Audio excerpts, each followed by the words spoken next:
Everyone, I am Tanvi Prajapati. अगर आप लोगों ने ईडीसी सब्जेक्ट पढ़ लिया है और अगर आपको अभी भी डाउट है कि वैलेंस बैंड में कौन से इलेक्ट्रॉन्स होते हैं, कंडक्शन बैंड में कौन से इलेक्ट्रॉन्स होते हैं, then welcome to let's get it. So बिना कुछ इधर उधर की बात किए हुए let's understand it. First of all, जो भी हमारा ईडीसी सब्जेक्ट है उसका बेसिक है सेमीकंडक्टर, और सेमीकंडक्टर्स हमारे कौन कौन से होते हैं, सिलिकॉन एंड जर्मेनियम। तो हम आज बात करेंगे सिलिकॉन की। सबसे पहले अगर आपको ये अच्छे से समझना है कि valence band and conduction band में आखिर होता क्या है, तो हम उसके पहले सिलिकॉन का इलेक्ट्रॉनिक कॉन्फ़िगरेशन देखना होगा। सिलिकॉन का एटॉमिक नंबर होता है 14, ओके। और सिलिकॉन का इलेक्ट्रॉन कॉन्फ़िगरेशन कितना होता है, 1s2, 2s2, 2p6, 3s2, 3p2। That means इसका जो आउटर मोस्ट सेल होता है उसमें कितने इलेक्ट्रॉन्स होते हैं, 4 इलेक्ट्रॉन्स आर देयर। और आप सबको पता है कि जो भी एक एटम होता है वो क्या करता है, स्टेबल होना चाहता है। स्टेबल होने के लिए उसको कितने इलेक्ट्रॉन्स की नीड होती है, 8 इलेक्ट्रॉन्स की आउटर मोस्ट में, और इसके आउटर मोस्ट में कितने हैं, 4। सो इसको स्टेबल होने के लिए कितने इलेक्ट्रॉन्स और चाहिए, 4 इलेक्ट्रॉन्स चाहिए। तो इसका ये आउटर मोस्ट एक सिंगल जो सिलिकॉन का एटम रहता है उसमें क्या रहता है, आपका सिलिकॉन का एटम हो गया एक सिंगल, और उसके चारों तरफ ये ऐसे इलेक्ट्रॉन्स इसके आउटर मोस्ट सेल में हैं। अब देखिए, हम जो स्टडी करते हैं उसमें हम स्टडी करते हैं सिलिकॉन क्रिस्टल की।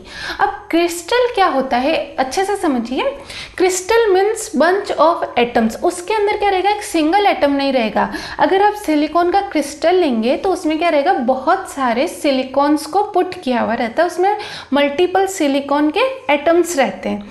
तो मीन्स आप जो ये यहाँ पर एक स्ट्रक्चर देख रहे हैं ना, वो एक क्रिस्टल में क्या होता है, मल्टीपल स्ट्रक्चर्स रहते हैं। अब इसके दिमाग में एक आइडिया आता है, ये कहता है कि यार मेरे आसपास इतने सारे सिलिकॉन्स हैं, मेरे ही भाई बंधु हैं, उनके पास भी सबके पास 4-4 इलेक्ट्रॉन्स हैं, उनको भी 4 इलेक्ट्रॉन्स चाहिए, मुझे भी 4 इलेक्ट्रॉन्स चाहिए। तो क्यों ना मैं अपने 4 इलेक्ट्रॉन्स उनके साथ शेयर कर लूँ और उनके 4 इलेक्ट्रॉन्स अपने साथ शेयर कर लूँ। इससे क्या हो जाएगा, मेरा भी ऑक्टेट कंप्लीट हो जाएगा और इनका भी ऑक्टेट कंप्लीट हो जाएगा। ठीक है, मीन्स ये क्या करेगा, ये वाला जो इलेक्ट्रॉन है ना, इस पर इसका भी अधिकार रहेगा, इस सिलिकॉन एटम का भी, और ये क्या करेगा, एक और सिलिकॉन एटम को भी इसके कॉपीराइट दे देगा कि चल इसके कॉपीराइट अब तू भी रख ले, ठीक है, इसका तेरे पास भी अधिकार है। तो किस टाइप से होता है हम देखते हैं। इस टाइप से क्रिस्टल में एटॉमिक स्ट्रक्चर आप लोगों का रहता है सिलिकॉन्स का। तो देखिए, सिलिकॉन ये एक सिंगल एटम है, इसके चारों तरफ इसके 4 इलेक्ट्रॉन्स हैं। ये अनदर एक सिलिकॉन एटम है, इसके चारों ओर इसके 4 इलेक्ट्रॉन्स हैं। ठीक है, सिमिलरली अलग अलग आपके क्या है, यहाँ पर सिलिकॉन के एटम्स रखे हैं। अब इसने क्या कहा कि मेरे पास ये 4 इलेक्ट्रॉन्स तो हैं, ये 1, 2, 3 एंड 4। नाउ आई नीड 4 मोर। तो अब मैं क्या करूँगा कि यार तेरा एक इलेक्ट्रॉन मुझे दे दे। तो ये बोलता है ठीक है, तू मेरा इलेक्ट्रॉन पे तेरी शेयरिंग कर ले और तेरे वाला भी मुझे शेयर कर दे। तो फिर ये क्या करते हैं, आपस में एक बॉन्ड बना लेते हैं। क्या करते हैं, एक बॉन्ड बना लेते हैं। ये कहते हैं कि हम हमारे जो दोनों इलेक्ट्रॉन हैं इनको एक बॉन्ड में डाल देते हैं। तो अब ये दोनों पर अब ये जो सिलिकॉन एटम है इसके पास ये दोनों इलेक्ट्रॉन्स हैं और इसके पास ये दोनों इलेक्ट्रॉन है। अब इसके पास कितने हो गए, 5 इलेक्ट्रॉन्स, और इसके पास भी कितने हो गए, 5 इलेक्ट्रॉन्स। सिमिलरली इससे भी एक ये कोवेलेंट बॉन्ड बना लेता है, इससे भी बना लेता है और इससे भी बना लेता है। ठीक है, अब इसके पास कितने, इस सिलिकॉन एटम के पास कितने हो गए, 1, 2, 3, 4, 5, 6, 7, 8 इलेक्ट्रॉन्स इसके हो गए, इसका ऑक्टेट कंप्लीट हो गया। सिमिलरली ये भी अपने चारों तरफ देखेगा सिलिकॉन्स एटम को, क्योंकि इसके पास तो 5 ही हुए, 3 और चाहिए, तो ये 3 का और ढूंढता रहेगा। क्यों, ये चाहता तो एक तो इसने इसके साथ बना लिया, अब ये वाला इलेक्ट्रॉन ऐसे भी तो बन सकता था, ऐसे कर लेता, ये ऐसे कर लेता, बट ऐसा नहीं होता। एक कोवेलेंट बॉन्ड में आपके 2 इलेक्ट्रॉन्स ही हो सकते हैं। ठीक है, फर्स्ट थिंग। अब देखिए, तो ये बहुत ही क्विक मैंने बता दिया कोवेलेंट बॉन्ड क्या होता है। अब हमको ये स्टडी करना है बाउंडेड इलेक्ट्रॉन्स क्या रहते हैं, फ्री इलेक्ट्रॉन्स क्या रहते हैं, और इनका क्या लिंक रहता है वैलेंस बैंड और कंडक्शन बैंड से। देखिए, बहुत ही इंटरेस्टिंग है ये। सपोज कीजिए, अब आप ये भूल जाइए कि ये सिलिकॉन इसके पास गया था, भूल जाइए, एक बार को ये कोवेलेंट बॉन्ड भी आप भूल जाइए। अब ये एक सिलिकॉन एटम था, ये एक घर है, ये एक घर है। इसने बोला कि यार चलो इन दोनों को हम एक बॉन्ड में बना लेते हैं, दैट इज एक बंधन में बना लेते हैं। ये कहते हैं कि चलो इन दोनों इलेक्ट्रॉन्स की तुम शादी करा दो, ठीक है। तो अब ये क्या हो गए, एक बंधन में बंध गए। बंधन मीन्स बॉन्ड। अब इनके बीच क्या हो गया, कोवेलेंट बॉन्ड बन गया। कोवेलेंट बॉन्ड बन गया। बॉन्ड मीन्स बंधन। बंधन मीन्स क्या होगा कि ये वाला इलेक्ट्रॉन इस पर रोक टोक लगाएगा और ये वाला इलेक्ट्रॉन इस पर रोक टोक लगाएगा। ये कहेगा कि तुझे कहीं बाहर नहीं जाना है और ये कहेगा कि तुझे भी कहीं बाहर नहीं जाना है, तुझे ये जो एक घर है इस घर के अंदर कैद रहना है, ठीक है, ये कहेगा। तो अब इन दोनों इलेक्ट्रॉन्स ने क्या किया, एक दूसरे पर बंधन लगाया। इसने बोला कि तुम तुम्हारे दोस्तों के साथ पार्टी करने बाहर नहीं जाओगे और इसने बोला कि तुम भी तुम्हारे गर्ल्स गैंग के साथ बाहर नहीं जाओगी। तो इस तरह से ये दोनों क्या हो गए, बंधन में बंध गए। कुछ टाइम तक इन्होंने एक दूसरे की बात मानी, फिर क्या हो गए, फ्रस्ट्रेट हो गए। एक थर्ड पर्सन आ गया, टेम्परेचर। उसने क्या की, इन दोनों के बीच में आग लगा दी। आग लगा दी, इनका पारा हाई हो गया, टेम्परेचर बढ़ गया। इन दोनों ने कहा कि अब हम तो साथ नहीं रहेंगे, हम लेंगे डिवोर्स, ठीक है। तो इन्होंने क्या किया, ये जो बॉन्ड था इन दोनों का, इसको ब्रेक कर दिया। इन्होंने अपने बीच का जो बॉन्ड था उसको तोड़ दिया, इन्होंने बॉन्ड को ब्रेक कर दिया। अब इसकी जो कंडीशंस थी इस पर वो अप्लाई नहीं हो रही और इसकी भी इस पर अप्लाई नहीं हो रही। अब ये दोनों क्या हो गए, बॉन्ड टूट गया, ये फ्री हो गए, ठीक है। अब ये पर्सन, ये वाला जो इलेक्ट्रॉन है बाहर निकल के यहाँ पर आ गया और यहाँ पर अब कुछ नहीं बचा, यहाँ पर बच गया खाली जगह, ठीक है। अब ऐसा तो है नहीं कि दोनों के दोनों ही घर छोड़ के चले जाएंगे, घर छोड़कर तो एक ही पर्सन जाता है ना, दूसरा पर्सन तो उसी घर में है। अब ये अपना इस घर के अंदर फ्रीली रह रहा है और ये जो इलेक्ट्रॉन है वो बाहर, इस घर के बाहर आराम से फ्रीली रह रहा है, ठीक है। पर ये वाला जो इलेक्ट्रॉन है अभी भी घर के अंदर ही है, ये उतनी फ्रीडम अभी इसको नहीं मिली है, ठीक है। अभी भी ये इस चार दीवारी को तोड़ के नहीं जा पाया। इससे तो ये फ्री हो गया, बट ये चार दीवारी को तोड़ के नहीं जा पाया। पर ये वाला इलेक्ट्रॉन तो चार दीवारी को तोड़ के चला गया। अब ये पूरे क्रिस्टल में कहीं भी घूम सकता है। ये गया, इसके घर चला गया, आज हेलो सिलिकॉन तुम कैसे हो, इसके पास चला गया, इसके पास चाय पीने चला गया, इसके पास समोसा खाने चला गया। तो ये फ्रीली मूव कर रहा है। ये क्या कर रहा है, फ्रीली मूव कर रहा है। कहाँ पे, क्रिस्टल में। ये सिलिकॉन का क्रिस्टल, सपोज करो ये मोबाइल फ़ोन है, ये एक सिलिकॉन का क्रिस्टल है, ठीक है। इसके अंदर बहुत सारे सिलिकॉन के एटम पुट किए हुए हैं। अब जो इलेक्ट्रॉन फ्री हुआ है, ऐसा नहीं है कि इस मोबाइल को छोड़ के वो बाहर जाके यहाँ पर वो मूव कर रहा है, ऐसा नहीं है। मूव वो इसी के अंदर करेगा, इसकी बाउंड्री को नहीं वो छोड़ेगा, ठीक है। अगर कोई पर्सन किसी से अलग हो जाता है तो वो रहता तो अर्थ पे ही है ना, उस घर में नहीं रहता, उस घर के बाहर चला जाएगा, सिटी के बाहर चला जाएगा, कंट्री के बाहर चला जाएगा, पर अर्थ पे ही रहेगा ना। ऐसा तो नहीं कि अब तो मैं मार्स पे जाके बसूंगा, तो कंट्री तो अर्थ पे ही रहता है ना। तो सिमिलरली इलेक्ट्रॉन्स की भी एक बाउंड्री है, उस बाउंड्री से वो बाहर नहीं जाएगा। तो वो क्या रहेगा, इसके अंदर ही, ये इस क्रिस्टल के अंदर ही रहेगा। बट वो इसके अंदर, पहले तो इस यहाँ पे भी वो मूव नहीं कर पा रहा था। पहले क्या था, पर्टिकुलर इसके अंदर एक कोई एटम था, उस एटम में कोवेलेंट बॉन्ड नाम की एक जगह थी, सिर्फ उसी के अंदर, एक सिटी के एक किसी सेक्टर में ही वो घूम पा रहा था, वो वहाँ से निकल नहीं पा रहा था। पर अब वो किसी भी कंट्री में जा सकता है और किसी भी सिटी में जा सकता है, बट रहेगा वो अर्थ पे। तो ये पूरा, तो ये वाला जो इलेक्ट्रॉन है ये फ्रीली इस क्रिस्टल में कहीं भी मूव कर सकता है। ये इलेक्ट्रॉन जो बॉन्ड को ब्रेक करके बॉन्ड से बाहर आया है, इसको हम बोलते हैं फ्री इलेक्ट्रॉन। क्या बोलते हैं, फ्री इलेक्ट्रॉन, ठीक है। और जो इलेक्ट्रॉन कोवेलेंट बॉन्ड में रहते हैं, ये क्या रहते हैं, कोवेलेंट बॉन्ड में रहते हैं दोनों इलेक्ट्रॉन, इनको बोलते हैं हम बाउंडेड इलेक्ट्रॉन्स। क्योंकि ये क्या है, बाउंडेड है, अभी किसी के साथ बाउंडेड है ना, इसलिए इनको बोला जाता है बाउंडेड इलेक्ट्रॉन, इसको बोला जाता है फ्री इलेक्ट्रॉन, ठीक है। हो गया क्लियर। तो अब ये समझ में आ गया फ्री इलेक्ट्रॉन क्या होते हैं, बाउंडेड इलेक्ट्रॉन क्या रहते हैं। Got it. एक चीज़ ध्यान रखो कि सपोज करो कि ये दोनों इलेक्ट्रॉन है, ये किसी कोवेलेंट बॉन्ड में नहीं है, तो आप इसको फ्री इलेक्ट्रॉन नहीं बोलेंगे। क्यों, क्योंकि अभी ये वाला इलेक्ट्रॉन के पास उतनी फ्रीडम नहीं आई है कि ये कहीं भी मूव कर सके। इसके पास फ्रीडम कब आएगी, जब ये पहले तो कोवेलेंट बॉन्ड बनाएगा, फिर इसको ब्रेक करेगा, फिर इसको क्या मिलेगी, फ्रीडम। ऐसे ही फ्रीडम नहीं मिल जाएगी, ठीक है। तो पहले थोड़ा सा टेम्परेचर हाई करना पड़ेगा, थोड़ी लड़ाई झगड़ा करना पड़ेगा, फिर इसको मिलेगी फ्रीडम। तो अगर ऐसे ही रखा है कोई इलेक्ट्रॉन तो वो फ्री इलेक्ट्रॉन नहीं होगा। बॉन्ड में है तो क्या रहेगा, बाउंडेड इलेक्ट्रॉन। बॉन्ड ब्रेक करके बाहर आ गया, दैट मीन्स फ्री इलेक्ट्रॉन। ठीक है, got it.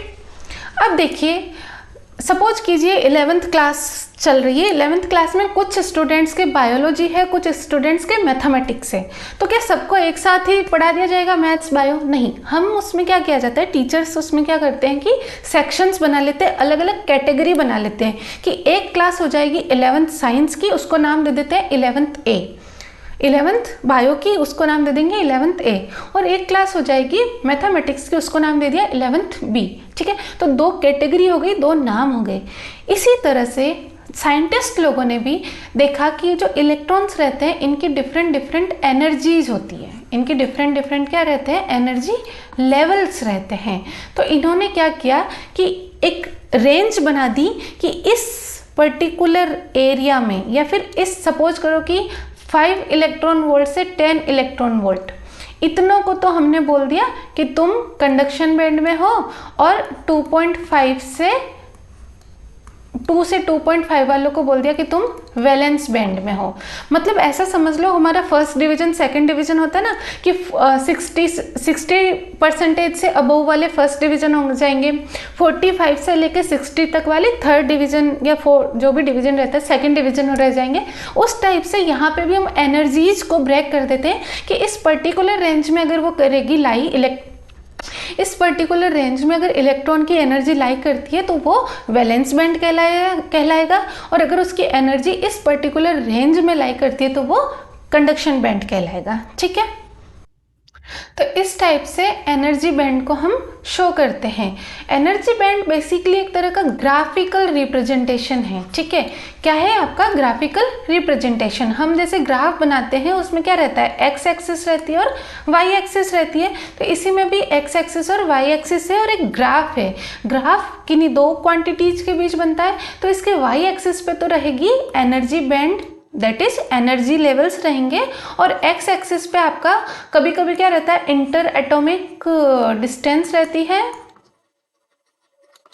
Intra atomic distance रहती है, और या फिर कभी कभी मोमेंटम के रिस्पेक्ट में भी ग्राफ बनाया जाता है। ठीक है, maximum time inter atomic distance के बीच में ग्राफ बनाया जाता है। इंटर एटॉमिक डिस्टेंस मीन्स, देखिए जैसा कि मैंने बताया था कि एक सिलिकॉन क्रिस्टल में मल्टीपल सिलिकॉन के एटम्स रहते हैं। तो देखिए इस तरह से सिलिकॉन के अलग अलग एटम्स अवेलेबल हैं एक सिलिकॉन क्रिस्टल में, और इस तरह से सबके बीच में क्या है, ये कोवेलेंट बॉन्ड है, और हर कोवेलेंट बॉन्ड में 2 इलेक्ट्रॉन्स हैं। तो ये बहुत अच्छे से ये एक रिप्रेजेंटेशन बताया गया है आप लोगों को एक सिलिकॉन क्रिस्टल का। ठीक है, तो एक सिलिकॉन का एटम ये रहा, एक सिलिकॉन का एटम ये रहा।